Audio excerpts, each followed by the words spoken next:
Welcome to my channel Kishola easy way to learn. আজকে আমি তোমাকে দেখাবো প্রেজেন্ট কন্টিনিউয়াস টেন্সের ভয়েস চেঞ্জ কিভাবে করতে হয়। আগে প্রেজেন্ট ইনডেফিনাইট টেন্সের ভয়েস চেঞ্জ কিভাবে করতে হয় সেটা আমি দেখিয়েছিলাম। সেই ভিডিও যদি না দেখে থাকো নিচে ডেসক্রিপশন বক্সে তার লিংক পেয়ে যাবে। আজকে আমি দেখাবো প্রেজেন্ট কন্টিনিউয়াস টেন্সের ভয়েস চেঞ্জ কিভাবে করতে হয়।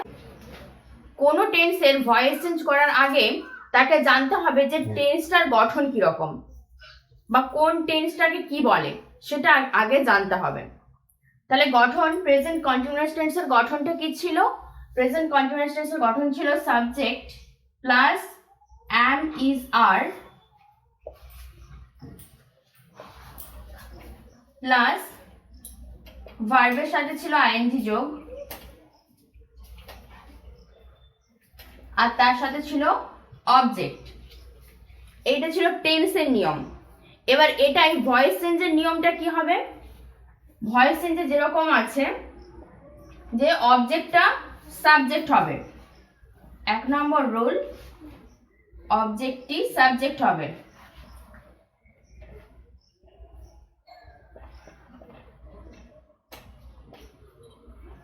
2 নম্বর, যেরকম টেন্সের ক্ষেত্রেও যেমন am is are ছিল, এই জায়গাতেও am is are হবে, সাবজেক্ট অনুযায়ী am is are। 3 নম্বর, যেহেতু ভার্বের সাথে আইএনজি যোগ ছিল, এই আইএনজিটা থাকার জন্য am is are এর পরে হবে being, BEING, being বসবে। এরপর 4 নম্বর হবে ভার্বের past participle form.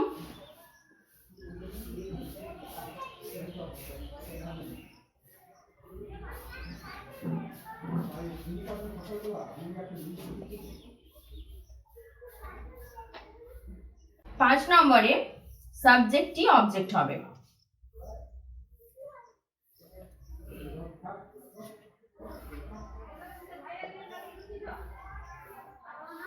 Present continuous টেন্সের কিছু উদাহরণ আমি নিয়েছি এবং সেগুলোর ভয়েস চেঞ্জ কিভাবে করতে হয় সেগুলো আমি দেখাচ্ছি।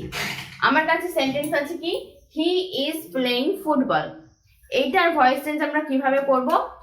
রুল অনুযায়ী অবজেক্টটা সাবজেক্ট হবে। আগে আমি দেখে নিই যে সেন্টেন্সের মধ্যে সাবজেক্ট, অবজেক্ট আর ভার্ব কি কি আছে। সাবজেক্ট আছে হি। কন্টিনিউয়াস টেন্সের ক্ষেত্রে যেমন সাবজেক্ট অনুযায়ী am is are হয়, সেই জন্য হি এর পরে ইজ বসেছে। মেন ভার্ব আছে প্লে, তার সাথে আছে আইএনজি যোগ, আর অবজেক্ট আছে ফুটবল। তাহলে রুল অনুযায়ী কি হবে? অবজেক্টটা সাবজেক্টে আসবে, তাহলে প্রথমে হবে ফুটবল। দ্বিতীয় রুল কি ছিল? যে সাবজেক্ট অনুযায়ী am is are বসবে, তাহলে ফুটবলের জন্য am is are এর কোনটা বসবে? ইজ বসবে, ফুটবল ইজ। এরপর আমার রুল কি ছিল? বিইং বসবে। কেন কি? কারণ আইএনজি যোগ ছিল, আইএনজি যেখানে থাকবে সেই জায়গাতে আইএনজির বদলে হবে বিইং, BEING। এরপর বসবে ভার্বের পাস্ট পার্টিসিপল ফর্ম। প্লের পাস্ট পার্টিসিপল ফর্ম হচ্ছে played, football is being played. তারপর হবে বাই, আর তারপর হবে হিম। দ্বিতীয় নম্বর সেন্টেন্স কি আছে? I am drinking coffee. এইখানে অবজেক্ট কি আছে? কফি, আর সাবজেক্ট আছে আই। তাহলে রুল অনুযায়ী অবজেক্টটা সাবজেক্টে এসে যাবে কফি। তারপর বসবে ইজ, am is are এর যে কোনো একটা, যেটা বসবে ইজ। আইএনজির জন্য বসবে বিইং। ড্রিঙ্কের পাস্ট পার্টিসিপল ফর্ম হচ্ছে ড্রাঙ্ক, ড্রিঙ্ক, ড্রাঙ্ক, ড্রাঙ্ক। তারপর বসবে বাই, আর তারপর আয়ের জন্য সাবজেক্টটা অবজেক্ট হয়ে যাবে, আয়ের জন্য বসবে me. 3 number example, I am reading various kinds of books. লাইনটা আমি একটু বড় নিয়েছি, সব ধরনের জিনিসই তো শিখতে হবে। দেখো এই জায়গাতে যদি বলা হয় যে অবজেক্ট কোনটা, বেশিরভাগ স্টুডেন্টস বলবে কি শুধু বুকস, কিন্তু না, এই জায়গাতে অবজেক্ট কি হবে? ভ্যারিয়াস কাইন্ডস অফ বুকস, এই পুরোটা হবে অবজেক্ট। মেন ভার্বের পরের যে পার্টটা থাকবে সেটা হচ্ছে অবজেক্ট। তবে দেখতে হবে মেন ভার্বের পরে যদি কোনো প্রিপোজিশন থাকে তাহলে কিন্তু সে জায়গাতে অবজেক্ট অন্য কিছু হবে, সেটা আমি পরে বলছি। যেরকম রুল অনুযায়ী প্রথমে আছে সাবজেক্ট, তারপর আছে অ্যাম, তারপর আছে মেন ভার্বের সাথে আইএনজি যোগ, এবং তারপর আছে অবজেক্ট, এবং ভ্যারিয়াস কাইন্ডস অফ বুকস, এটা পুরোটা কিন্তু অবজেক্ট। তাহলে রুল অনুযায়ী অবজেক্টটা সাবজেক্টে আসবে, ভ্যারিয়াস কাইন্ডস অফ বুকস।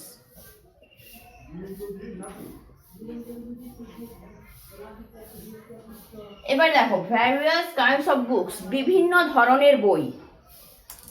এই যে বলছি বিভিন্ন ধরনের মানে কি অনেক ধরনের, তাহলে কি এটা একটা প্লুরাল ফর্ম, সেই কারণে এখানে বসবে আর, এরপর বসবে বিং, তারপর ভার্বের পাস্ট পার্টিসিপল ফর্ম রিড, আর তারপর বাই, আর তারপরে আই এর জন্য বসবে মি। 4 নম্বর সেন্টেন্স কি আছে?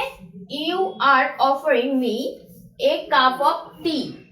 এই জায়গাতেও দেখবে, এই জায়গাতে কিন্তু দুটো অবজেক্ট আছে, ভালো করে একটু খেয়াল করে দেখো, দুটো অবজেক্ট আছে, একটা হচ্ছে মি, এটা একটা অবজেক্ট, আরেকটা অবজেক্ট হচ্ছে এ কাপ অফ টি। দুটো অবজেক্ট আছে।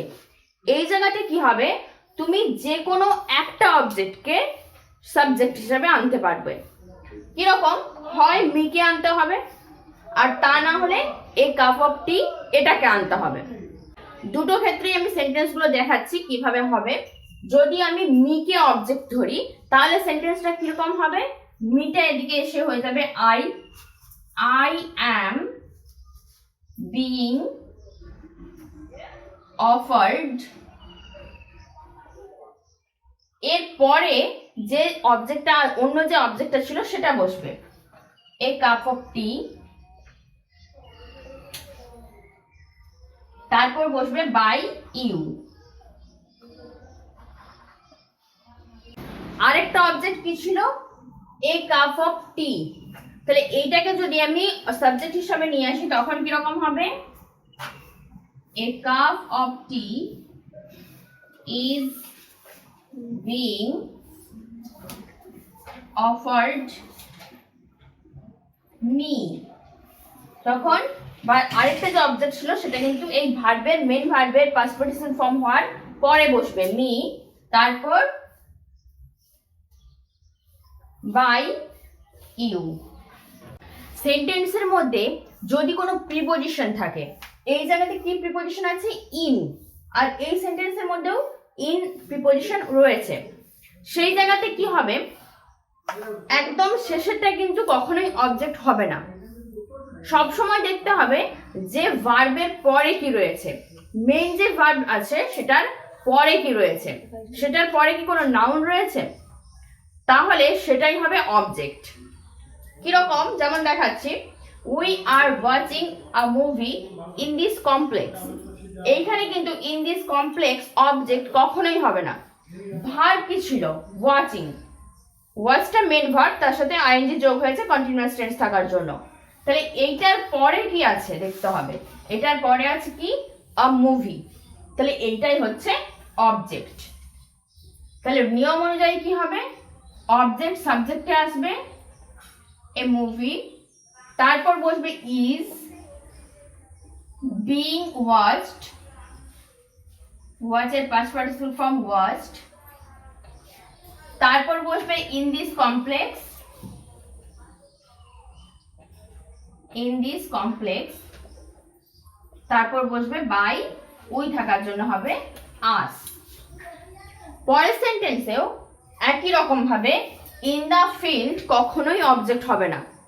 এই সেন্টেন্সের মধ্যে অবজেক্ট কি আছে, আমাকে দেখতে হবে যে মেন ভার্বের পরের কি আছে। মেন ভার্বের পরে আছে ক্রিকেট, তাহলে এই ক্রিকেটটা হচ্ছে অবজেক্ট। তাহলে নিয়ম অনুযায়ী অবজেক্টটা সাবজেক্ট এসে যাবে, cricket is being played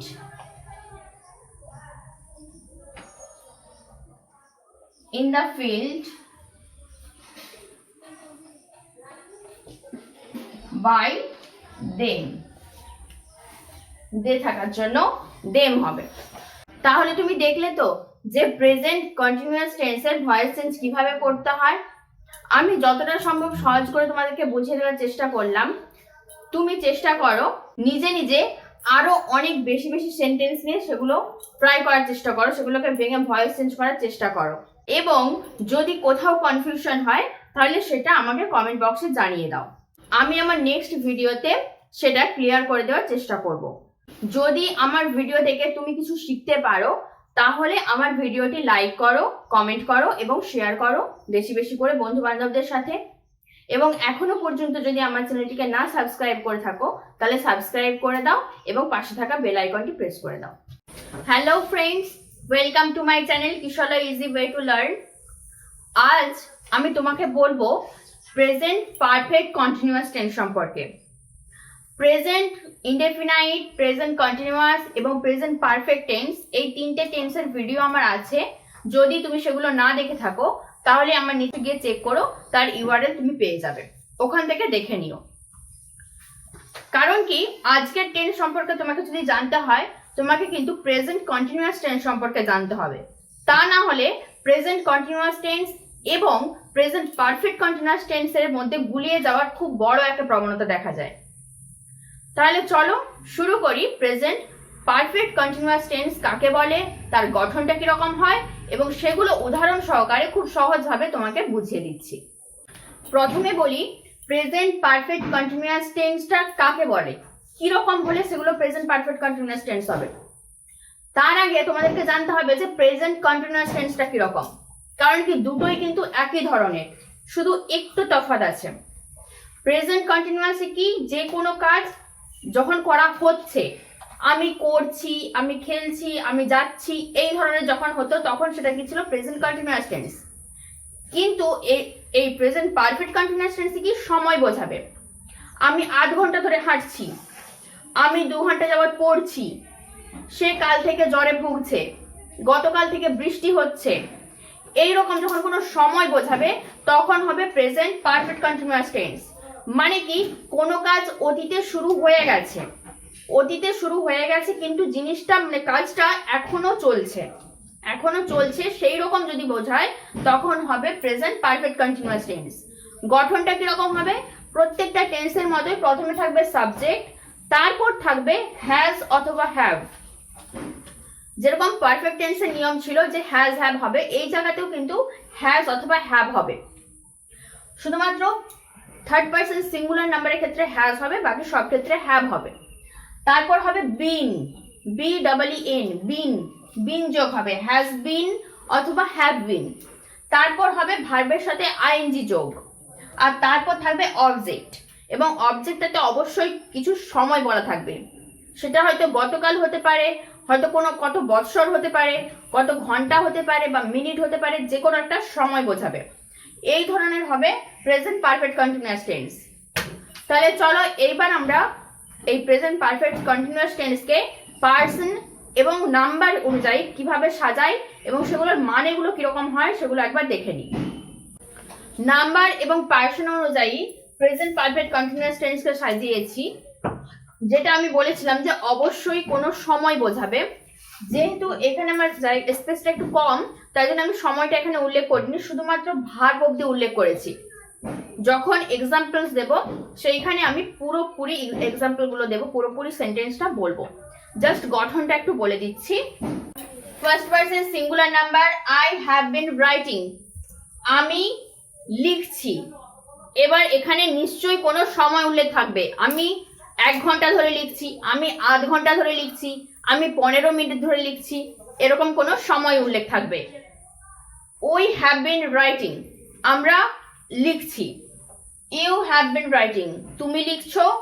you have been writing, তোমরা লিখছো। থার্ড পারসন সিঙ্গুলার নাম্বারে হবে হি অথবা শি, হ্যাজ বিন রাইটিং, সে লিখছে। প্লুরালে হবে দে হ্যাভ বিন রাইটিং, তারা লিখছে। আগে বলছি, এখনো বলছি যে অবশ্যই কোনো সময় উল্লেখ থাকবে। যেহেতু আমার এখানে স্পেসটা কম তাই জন্য আমি এখানে সময়টা উল্লেখ করিনি। এক্সাম্পলে দেখে নাও কিভাবে এই সেন্টেন্সগুলো লিখতে হয়। এখানে আমি কিছু উদাহরণ নিয়েছি যেগুলোতে আমি পুরো সেন্টেন্সটা লিখেছি, সময় বলেই লিখেছি। যেমন ধরো, I have been writing for 2 hours, আমি 2 ঘন্টা ধরে বা 2 ঘন্টা যাবত আমি লিখছি। We have been reading in the school for 4 years. আমরা 4 বছর ধরে এই স্কুলে পড়ছি। She has been suffering from fever since Monday. সে গত সোমবার থেকে, মানডে লাস্ট, তাহলে হবে গত সোমবার থেকে সে জ্বরে ভুগছে। You have been walking for half an hour. তুমি 8 ঘন্টা ধরে হাঁটছো। প্রত্যেকটাতে দেখতে পাবে সময় উল্লেখ করা আছে। ফর 2 আওয়ার্স এটা একটা সময়, 4 ইয়ার্স এটাও একটা সময়, মানডে লাস্ট এটাও একটা সময়, গত সোমবার থেকে। এইবার একটা এখানে কোশ্চেন হতে পারে যে প্রত্যেকটাতে ফর লিখলাম, এখানে কেন সিন্স লিখলাম? তার কারণ আমি কিন্তু বলে দিয়েছি যে আমি 2 ঘন্টা ধরে, 8 ঘন্টা ধরে, 4 বছর ধরে একটা নির্দিষ্ট সময় বলে দিয়েছি। কিন্তু মানডে লাস্ট, মানডে কি একটা দিন কত 24 ঘন্টায় শুরু হয়, আমি কিন্তু কোনো সময় উল্লেখ করিনি যে আমি এই 8টা থেকে জ্বরে ভুগছি বা 10টা থেকে জ্বরে ভুগছি, আমি কিন্তু এরকম বলিনি। বলেছি গত সোমবার থেকে জ্বরে ভুগছে, সে জ্বরে ভুগছে গত সোমবার থেকে, মানে কি সোমবারের যে কোনো সময় থেকে সে জ্বরে ভুগছে। যদি এখানে এইভাবে সময় উল্লেখ করা থাকতো, পারফেক্ট সময়টা উল্লেখ করা থাকতো, তাহলে সেখানে তো ফ্রম। যেহেতু এখানে কোনো পারফেক্ট সময় উল্লেখ করা নেই, মানডে যে কোনো টাইম হতে পারে, সেই জন্য এখানে হয়েছে সিন্স। তাহলে আশা করি বুঝতে পেরেছো যে প্রেজেন্ট পারফেক্ট কন্টিনিউয়াস টেন্সটা কিরকম। যদি কিছু বুঝতে সমস্যা হয় তাহলে নিচে আমার কমেন্ট বক্সে গিয়ে ওখানে তোমরা কমেন্ট করে জানিয়ে দিও, আমি সেটা ক্লিয়ার করে দেওয়ার চেষ্টা করব। যদি আমার ভিডিওটি ভালো লেগে থাকে তাহলে লাইক, কমেন্ট, শেয়ার করে দিও, এবং এখনো পর্যন্ত যদি সাবস্ক্রাইব না করে থাকো আমার চ্যানেলটিকে, তাহলে সাবস্ক্রাইব করে দিও এবং পাশে থাকা বেল আইকনটি প্রেস করে দিও।